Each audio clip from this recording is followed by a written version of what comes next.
하수 처리장에서 사용하는 침전지는 1차 침전지와 2차 침전지 두 가지가 있습니다. 그리고 특별한 경우, 즉 그 처리장에 응집 시설이 있는 경우에는 응집 블럭을 제거하기 위해서 화학적 응집 침전지가 별도로 추가되기도 합니다. 1차 침전지는 맨 처음 하수를 처리하는 시설이기도 합니다. 들어오는 하수는 먼저 1차 침전지에서 부유물질을 제거하고 이를 1차 처리라고 합니다. 1차를 처리하여 부유물이 제거되면 그만큼 2차 처리인 생물학적 처리의 부하량이 줄어들게 되고 처리 효율이 높아질 수 있습니다. 따라서 후속하는 생물학적 처리의 전처리 기능도 가지고 있습니다. 생물학적 처리는 하수를 미생물을 이용하여 처리하는 과정인데 이때 미생물과 하수가 섞이게 됩니다. 2차 침전지는 이렇게 슬러지와 처리수가 섞이게 되는데 이 혼합액으로부터 다시 슬러지와 처리수를 고액 분리하는 침전지입니다. 혼합액으로부터 침전지를 통해서 혼합액을 분리하면 가라앉은 슬러지는 다시 메인 시설인 생물학적 시설로 반송하게 되고 여기서 분리된 처리수는 이제 유기물이 대부분 제거된 깨끗한 물이기 때문에 처리수 형태로 방류하게 됩니다. 화학적 응집 침전지는 상수에서 썼던 응집 시설과 마찬가지로 혼화, 플럭 형성 이후 응집 블럭을 분리하는 기능을 갖습니다. 침전지의 설계 기준은 하수도 시설 기준에 나타나 있습니다. 보통 하수 처리장에서 사용하는 침전지는 사각형 침전지와 원형 침전지가 있습니다. 보통 침전지의 길이의 폭비는 3:1 내지 5:1이고 바닥 경사를 둡니다. 표면 부하율은 1차 침전지와 2차 침전지가 서로 다른데 1차 침전지는 25 내지 40 입방미터/제곱미터/데이 정도이고 2차 침전지는 표면 부하율이 20 내지 30으로 이보다 낮습니다. 침전 시간은 보통 2 내지 4시간을 기준으로 하고 위어를 설치할 경우 위어의 원료 부하율은 위어 1m당 1차 침전지 125 내지 250, 2차 침전지 150 내지 190 입방미터/데이 정도로 설계합니다. 유입 정유벽은 정유판 전체 면적의 6 내지 20% 정도로 설계하고 침전지의 수평 유속은 초당 8cm 이하가 되도록 매우 느리게 움직이도록 설계합니다. 원형 침전지의 유입은 정유통을 통해 이루어지는데 정유통의 크기는 직경이 침전지 전체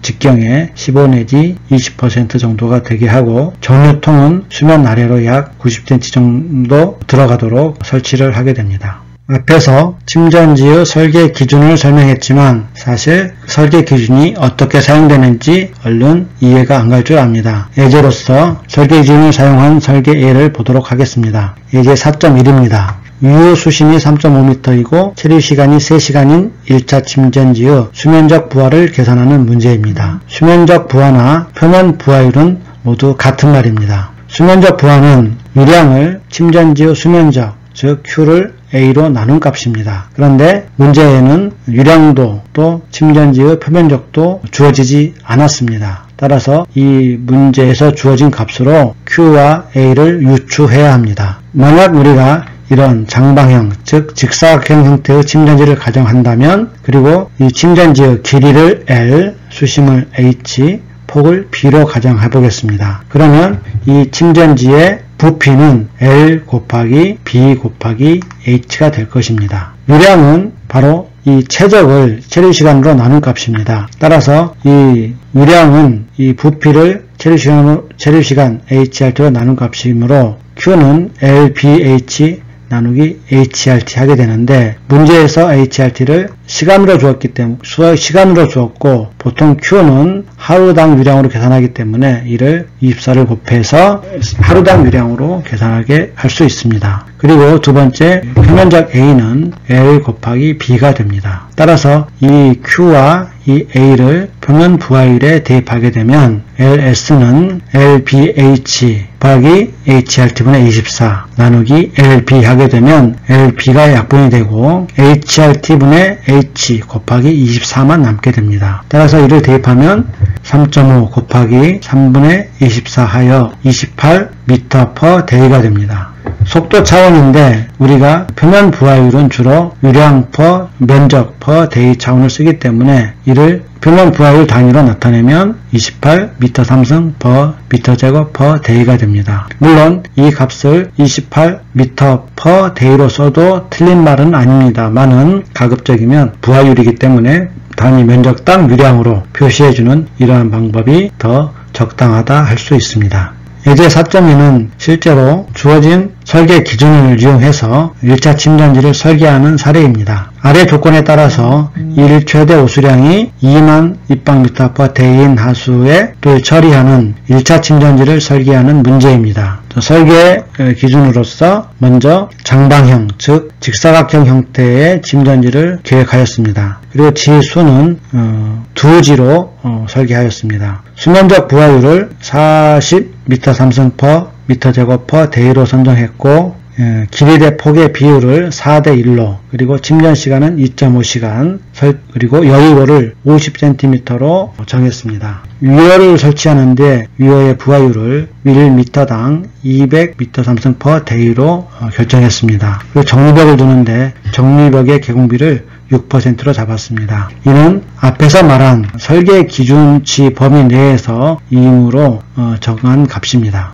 먼저 침전지의 크기를 정해보겠습니다. 침전지의 처리시간이 2.5시간이고 두 지를 설계하기로 하였으므로 한 지의 용량은 2분의 2만 곱하기 24분의 2.5시간 하여 한 지의 최적은 1040 입방미터가 됩니다. 두 번째로 수면적 부하를 40 입방미터/제곱미터/day로 우리가 설정했으므로 한 지의 소요 수면적은 2분의 2만 곱하기 40분의 1 하여 250제곱미터입니다. 그리고 유효 수심을 결정하게 되면 이 유효 수심은 1040 입방미터를 250제곱미터로 나누면 4.16m가 됩니다. 따라서 여유호를 추가하면 침전지의 높이는 4.16m 더하기 0.5m 하여 총 4.66m 깊이의 침전지가 됩니다. 길이와 폭을 결정하기 위해서 길이와 폭의 비율을 4:1로 하기로 결정했으므로 B의 길이를 x라고 하면 x 곱하기 4x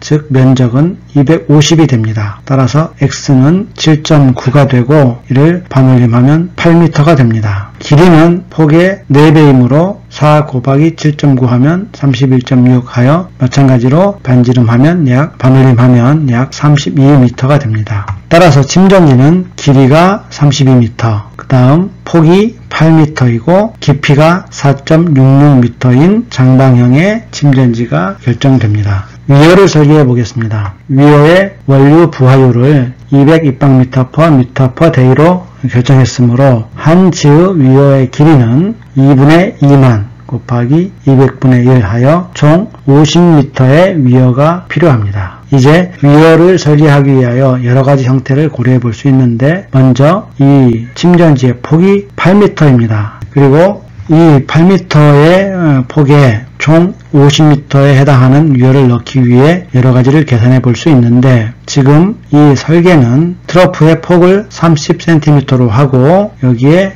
4개의 트러프로 형성된 이 위허를 설치하고 하는 것으로 계획을 하였습니다. 그러면 이 한 개의 트러프의 폭은 8-0.3을 4배 하였고 5개를 하나 둘 셋 넷 5개를 빼고 4로 나누면 1.625m가 됩니다. 즉 트러프와 트러프 사이의 폭은 1.625m로 결정할 수 있습니다. 그 다음 이 긴 편의 트러프의 길이는 전체 50m에서 한 변 8m를 빼고 나머지 1.625를 8개를 곱하고 전체를 8로 나누면 총 3.625m가 됩니다. 즉 이 빈 공간의 긴 변의 길이는 3.625m가 되는 부분입니다. 물론 이 형태를 다시하게 표현하면 이 굵은 선 부분이 위허가 설치된 부분이고 이 회색으로 표시된 부분이 실제로 물이 모여서 이동하는 수로 즉 트러프가 됩니다. 빨간색으로 다시 표시했는데 이 형태는 지금 직선의 위허가 하나 있고 그 이면에 4개의 사각형 창 모양의 위허가 설치된 이런 형태가 되고 각 길이는 그림 개선처럼 설치됩니다. 물론 이 웨어가 가장 최적의 웨어 모양이라고 말할 수는 없습니다. 여러가지 형태의 웨어가 가능한데, 예를 들면 이 8m 폭의 침전지의 그림처럼 이렇게 바깥쪽으로 웨어를 길게 놓고 또 끝변에 놓고 또 반대쪽에 놓아서 이렇게 디귿자 형태로 웨어를 만들고 웨어 바깥쪽으로 회색의 트러플을 설치할 수도 있습니다. 하지만 이렇게 했을 경우에 이 8m를 빼고 나면 나머지 이 웨어의 긴 변의 길이가 한 20m가 넘기 때문에 침전지 전체의 길이 32m에 비해 너무 앞쪽으로 웨어가 돌출되는 그런 문제점이 생길 수 있습니다. 예를 들면 이런 형태도 가능한데, 웨어를 최대한 반대쪽으로 밀기 위해 이렇게 웨어의 그 트러프가 나오는 사각형 면을 길게 세로로 배치할 수도 있습니다. 물론 이것도 하나의 설계이고 여러가지 장단점을 고려해서 가장 적합한 형태를 선택하면 됩니다. 그리고 만약 설계자가 내가 이런 형태로 배치하겠다 가정하면 여기에 맞게 각각의 길이를 계산해주면 되겠습니다. 만약 그림과 같이 정리벽을 세운다면 이렇게 벽을 만들고 여기에 구멍을 100mm 짜리로 뚫는데 그 개수가 세로로 10개, 가로로 26개 비율 정도로 뚫으면 된다는 뜻입니다. 예제 4.3번입니다. 1차 침전지의 SS 제거율을 계산하는 문제입니다. 유량이 6000입방미터/day, 유입 SS 농도가 180입니다. 그리고 1차 침전지에서 부유물질이 제거되는데 1차 슬러지 발생량이 하루 300입방미터이고 1차 슬러지의 SS 농도가 22000이라고 합니다. 이럴 경우 1차 침전지의 SS 제거율을 계산하는 문제입니다. 또 1차 침전지의 유출수 SS 농도도 얼마인지 계산해 보겠습니다. 먼저 SS 제거율을 계산합니다. 유입 SS를 부하량으로 계산하면 6만 입방미터/day 곱하기 180mg/L 하면 총 1080kg/day가 됩니다. 또 1차 슬러지로 배출되는 SS량을 부하량을 기준으로 계산하면 30입방미터/day 곱하기 22000mg/L 하여 660kg/day가 됩니다. 따라서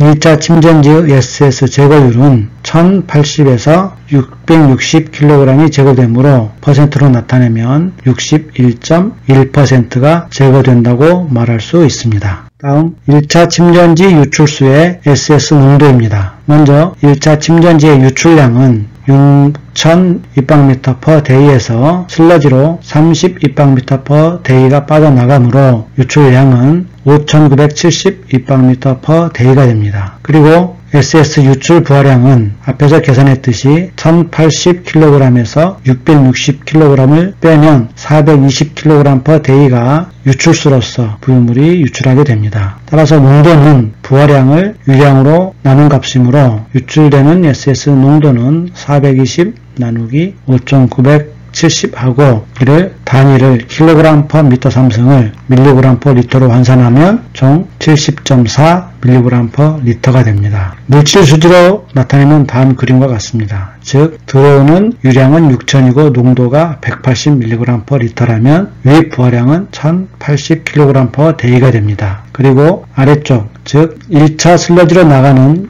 유량이 30이고 농도가 22000이므로 제거되는 부하량은 SS 660kg/day가 됩니다. 이 차이인 420kg/day가 1차 침전지에서 유출되는 SS 부하량이고 유량은 5970, 농도로 따지면 70.4mg/L가 다음 시설로 옮겨지는 SS 농도가 됩니다.